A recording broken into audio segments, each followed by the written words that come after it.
Sekarang kita akan coba membuat file CSS-nya.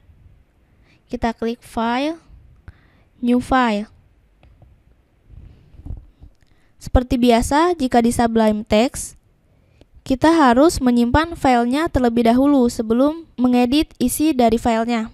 Kita klik Ctrl Save. Kita ketikkan style.css.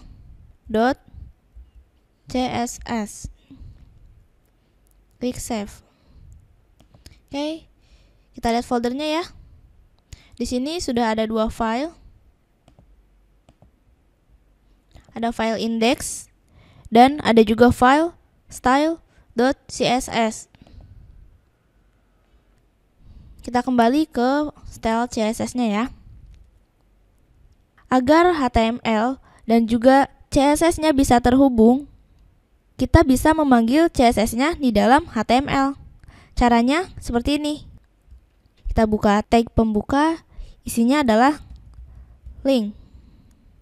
Tuh, lihat. Kalau di dalam Sublime Text, kita klik link, lalu klik enter, dia akan secara otomatis terbuat. Ada link, rel, style sheet, type, text CSS, dan href.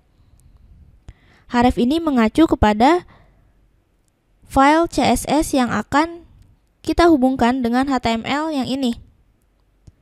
Misalnya, tadi kan kita buat ini ya, style.css. Kita panggil aja langsung di sini. Style.css. Kita save.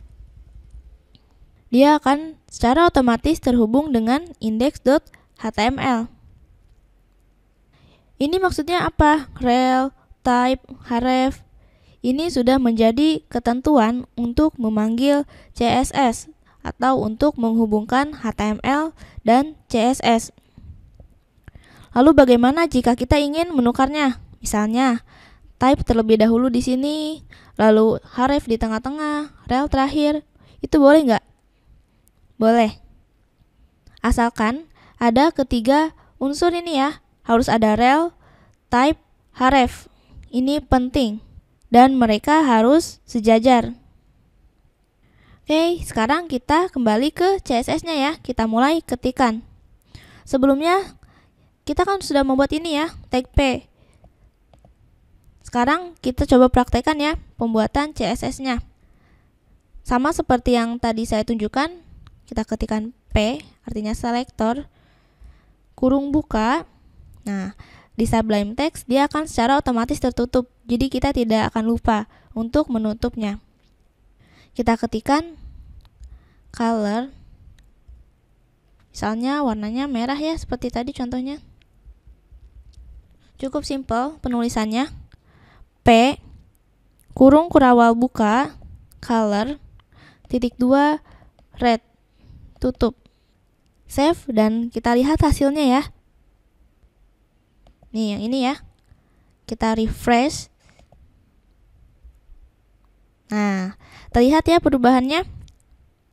Paragraf yang pada awalnya berwarna default, warna hitam, berubah menjadi berwarna merah, sesuai dengan apa yang telah kita ketikkan.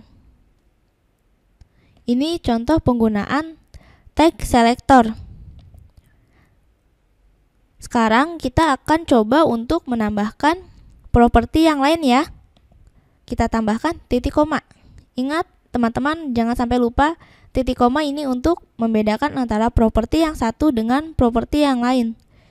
Kita beri spasi, lalu ketikkan text.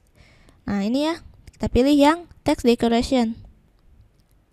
Ketikkan underline. Seperti yang tadi saya bilang ya, titik koma jika di ujung boleh digunakan, boleh tidak. Kita lihat hasilnya ya. Jangan lupa di save. Lalu kita refresh atau ketikkan F5. Tuh. Sekarang paragrafnya sudah ada underline ya. Sekarang teman-teman buka HTML-nya. Kita akan coba membuat kelas dan juga ID. Yang tadi kita buat ini text selector ya. Kita panggil P, maka seluruh P yang ada di dalam HTML, nih karena P-nya ada 3, stylenya akan berubah sesuai dengan CSS yang kita buat ya. Yang tadi berwarna merah dan memiliki underline. Hasilnya seperti ini. Kita ke HTML.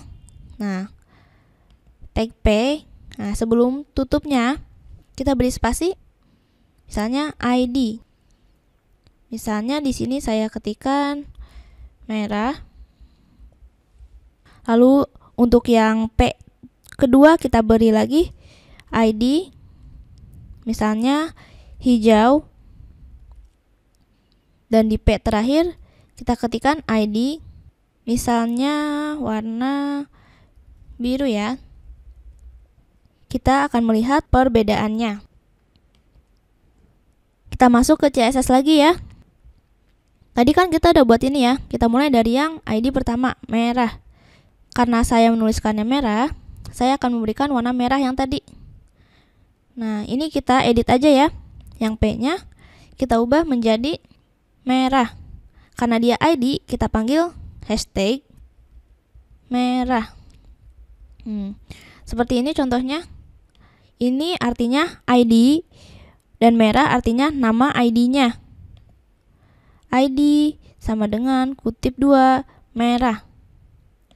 Hashtag merah. Ini artinya ID yang bernama merah. Coba di save sama teman-teman dan lihat hasilnya. Nah, yang pertama karena dia memiliki ID merah, otomatis dia akan berwarna merah. Dan yang dua ini akan kembali seperti semula, kembali ke defaultnya ya, menjadi warna hitam dan tidak ada style apapun. Sekarang kita coba lagi ya.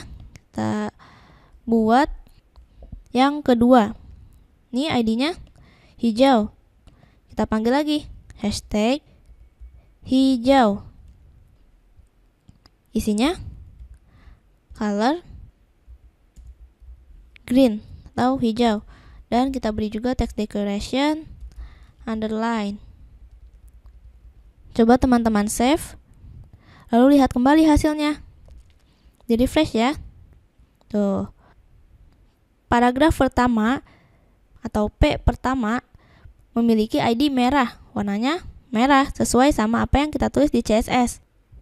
Yang kedua, ID-nya bernama hijau dan kita beri style di CSS-nya color green, otomatis dia berwarna hijau. Tinggal satu lagi nih ya. Kita coba edit lagi. Hashtag. Nah, coba kita lihat ID bernama biru. Hashtag biru, color blue. Lalu ketikkan text decoration underline. Kita refresh lagi ya. Nih. Ada 3P yang berbeda warnanya karena mereka memiliki ID yang beda ya. Yang ini ID-nya bernama merah, yang ini ID-nya bernama hijau, dan yang ini ID-nya bernama biru. Ini contoh penulisan ID ya. Jadi jika kita memanggil di sini ID, ini namanya bebas ya. Jika ID kita panggilnya menggunakan hashtag atau tanda pagar. Sekarang kita akan coba menggunakan kelas ya. Coba di sini yang merah kita ubah menjadi kelas merah. Di sini lalu tulis karena merah. Karena kita menggunakan kelas, kita ubah yang tadinya hashtag menjadi tanda titik. Nah, ini ya. Dot merah. Ini artinya kelas yang bernama merah. Coba kita refresh. Oke. Tidak ada perubahan sih sebenarnya ya. Warna yang ini merah ya. Sekarang kita akan melihat apa sih sebenarnya bedanya ID dan kelas. Padahal ini sama-sama berwarna merah ya tadi. Yang ID-nya juga merah, yang ininya juga merah. Penggunaannya padahal sama aja. Sekarang kita lihat perbedaannya. Yang biru kita coba ubah ya menjadi kelas. Kita panggil lagi merah. Jadi ada dua, merah yang di atas dan merah yang kedua. Namanya sama karena mereka menggunakan kelas. Dan di CSS-nya juga udah ada ya, kelas merah. Jadi kita tidak usah mengedit lagi yang lainnya. Sekarang kita lihat lagi, kita refresh. Teks pertama dan teks yang ketiga berwarna merah karena kita memberinya kelas merah. Sudah terlihat kan ya perbedaannya apa? Jika kita menggunakan ID, kita anggap ID sebagai pembeda. Dia harus unik. Dia harus berbeda sendiri, tidak boleh sama. Itu ID. Dan jika kelas ini dia untuk menyamakan style. Jika ada bagian HTML yang memiliki style yang sama, kita bisa menggunakan kelas. Ini enaknya penggunaan kelas. Satu kelas, tapi bisa digunakan oleh beberapa bagian. Nih, yang kita buat di sini di HTML, kelasnya ada 2 ya, kelas merah. Ada 2. Kelasnya kita panggil sebanyak 2 kali. Tapi di CSS-nya kita cuman ketikan 1 kali, merah. Dan otomatis apapun di HTML yang kita panggil kelas merah akan secara otomatis berubah stylenya sesuai dengan apa yang kita ketikkan di CSS. Itu ya teman-teman perbedaannya antara kelas dan ID. Sampai di sini ada yang bingung nggak teman-teman? Jika ada yang bingung dan teman-teman merasa belum paham, coba diputar ulang videonya ya. Oke teman-teman, sampai di sini ya videonya. Pada video yang selanjutnya, kita akan coba memulai membuat halaman website yang lebih lengkap ya. Sampai berjumpa di video yang selanjutnya.